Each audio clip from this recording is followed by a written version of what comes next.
Gidrop lang ako si Mipo sa balay niya. House ko diri sa Irving Nature Park. Kay kuan ron kanang hapit na mahuman ang migration period sa kuan mga shorebirds niya. Mahawa ra na sila diri. Mopadong og South America. Ya kanang mga gagmay kay nga langgam ba. Pero mulupad na sila 72 hours straight tuway hunong-hunong padong South America. So ang mga naturalist diri ng mga members na St. John Nature Club gatabang na sila nga ma-preserve na ang mga birds na dili ma-disturb kay usually diri man sila mag-rest sa kilid sa dagat niya daghan man gakuan diri nalakaw so permi sila ma-disturbo low tide iron gawas ta kadto tanaan lang nato og maayo ang panahon layo pa kay ang dagat murag peak pa sa low tide ron. Highest tide in the world ay ning St. John by New Brunswick and to be specific. So makita ninyo layo kayang abtan sa dagat but pag high tide pod abot na diri. Nakanindot diri kay basta naa ning mga shorebirds good. Kay almost certain nga naapoy mga hawk. Kay ila man ang pagkaon pod sa hawk ang shorebirds. So pudang ma-witness diri. Okay ko nakita. So, maadto ko sa Pecos nga location. Okay, so pasod na ta sa Irving Nature Park. Morning itsura dere. Rough road. So, hinay-hinay lang dagan. 20 kilometers per hour ang limit. Ito, tara. Ito nga bird. Lahat ito nga langgam mo po kita ato. Honestly guys, hangtod karon daghan pa kay mga langgam nga wa ko kay bao wa pa nako nakakita before bisag almost everyday ko ga wildlife photography yana ka diverse ang wildlife diri kay wala may mga gahunt diri og mga langgam ilaram na mga pasagdan di na hilabtan niya preserve kaayo ang mga wildlife diri so unang mudaghan jud. Okay, abot na ta.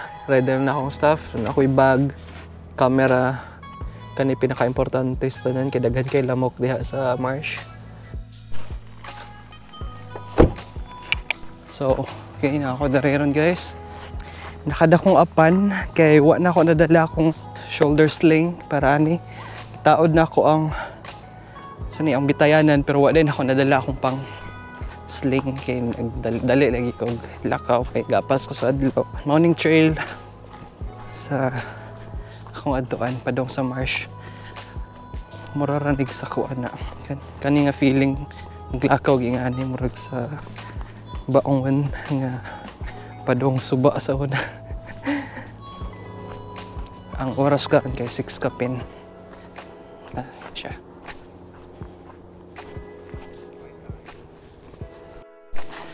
Sayang di guys, wala na ako na-check og maayo ang or pa na ako na-check ang kuan ang tide karon. Murag layo kaayo ang low tide. So imagine na pag high tide abot diri ang tubig Abot kaning nay mga sagbot. Tama na dito sa unahan. Tanan niyo makita dagat na.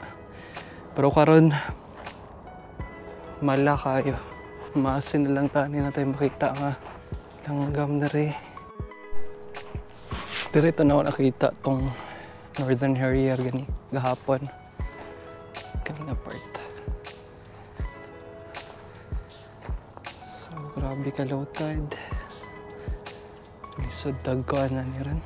Na yung mga seagull na ay lain-lain nga langgam gihapon but lisod kay picturean, lisod pod kay videohan kay layo kaayo. So, taas kaya niya akong lens. But, tara mga shorebirds. But, lisod siya. Okay. Murag, first time po na ako nakita nga grabe kaya layo ang low tide. Halos, tanan mo makita diha, yuta na. Dagat na napagalit mga kuwan mga seal. Nga na ka. Layo ang low tide rin.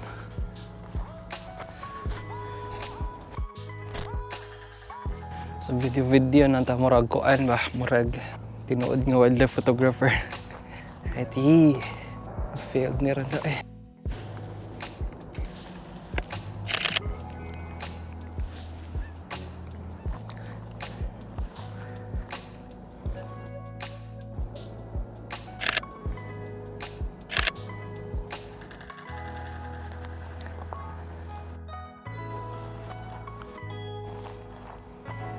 Pakyas man ron.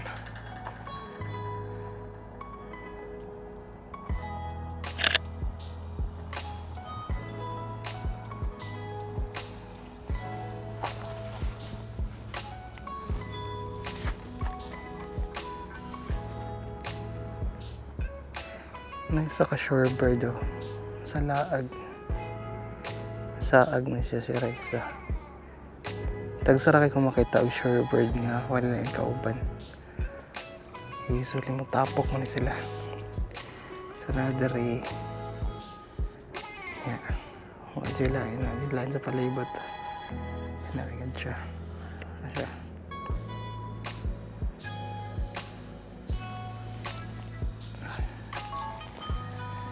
Whew.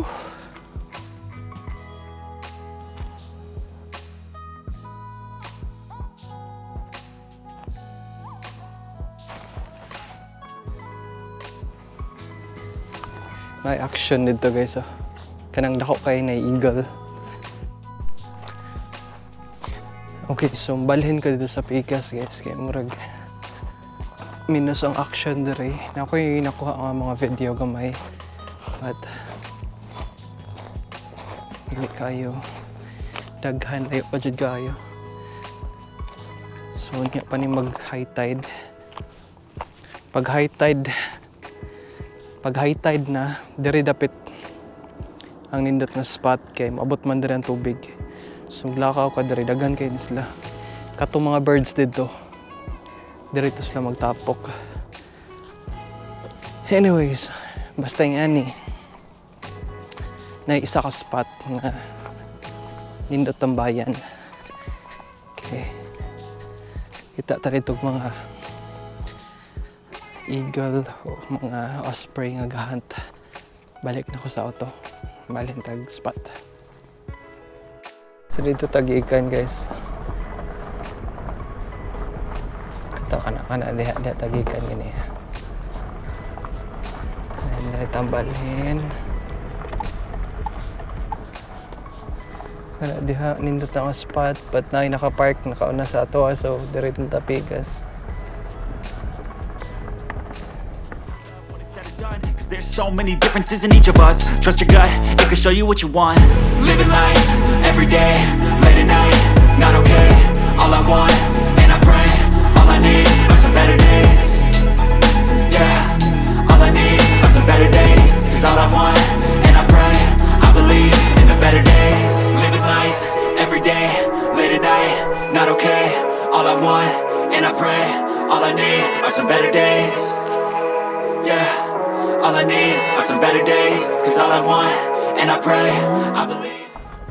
Nin natag uli kay murag way chance nga mo hayag ang forecast karon is muulan and kita niyo ang clouds murag dagom na hinay kay ang hangin karon so kanang clouds magdugay pagid na diha pag ingani lisod na kaayo kay kinahanglan kog fast nga shutter speed.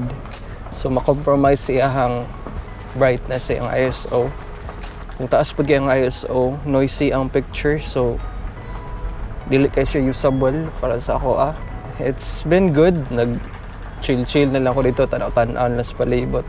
Nindot king view. Salamat sa pag-uban. Sa akong vlog karon ug sa akong wildlife photography adventure. Thankful kay ko sa Ginoo nga ang balay nga gihatag sa mo kay dool ani nga park. Kay katong dito pa ko gapuyo, dito pa mi nagpuyo sa uptown saon na. Magsige man ko anhi gihapon diri like almost every other day. Unya from uptown to diri mga 15 to 20 minutes niya traffic pagid sa high kay repair ng bridge patabok gikan sa uptown padong sa west. Karon dool na kay sa mong balay mga 5 minutes na anak ko diri. Nya Murag yung basta munang nakaingon ko nga murag grabe gid kay pagkaplano sa Ginoo bay gid tuyo gid niya nga tanan timing nami mga balay gitan-aw sa una nga ganahan mi ba't wala nang mo nakuha kay napaday andam ang Ginoo nga mas nindot pa kaysa among ga-rush unta sa una. Kaya lang isa sa lesson nga akong natun-an is kung naay mga butang nga mag-close or kung naamoy ga-applyan unya wa mo na dawat or kung naamoy gusto gid kayo unya wa gihatag sa Ginoo saray pasabot ana nay mas nindot pa nga deserve sa imuha nga mas nindot pa gyud kaysa sa anang abi nimo mauna nang pinakanindot sa karon. So thank you for watching guys. Samping mo hangtod sa sunod nga vlog. Bye. You lifted me up, you sailed me away.